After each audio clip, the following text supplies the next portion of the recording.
So we have a situation where many folks, if you have the wear and tear actually on the mother, and I don't just mean during the 9 months of pregnancy, but we take a look at the entire trajectory of her own life, for those 20 or 30 years before she gives birth.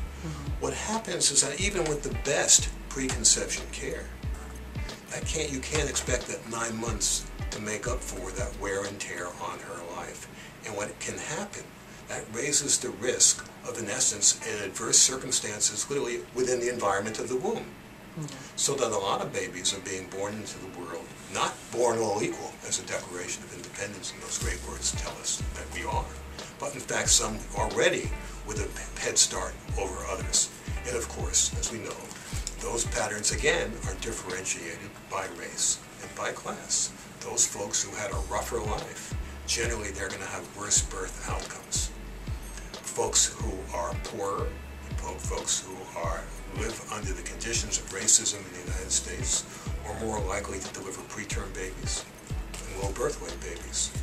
Babies who then will have a tougher time in life. That's not to say, by the way, that one's path in life is predetermined, that it's all over. Not at all. That through the life course, there are many things. There are the roads of life that we travel. There are exposures, there are health exposures that promote your health, and there are exposures that threaten your health. So as we go through life, we're faced with both.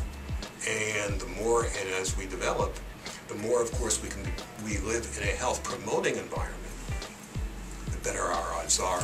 The more that we live in a health-threatening environment, the worse our odds are. But again, it's odds. For any individual, there's all sorts of things that can develop that can affect our health, right? And what we're talking about are averages. And for any individual, just plain darn luck, it could be. But on average, we're talking about, and I think this is an important thing for people to keep in mind. On average, it is, warmer in Miami than it is in Washington.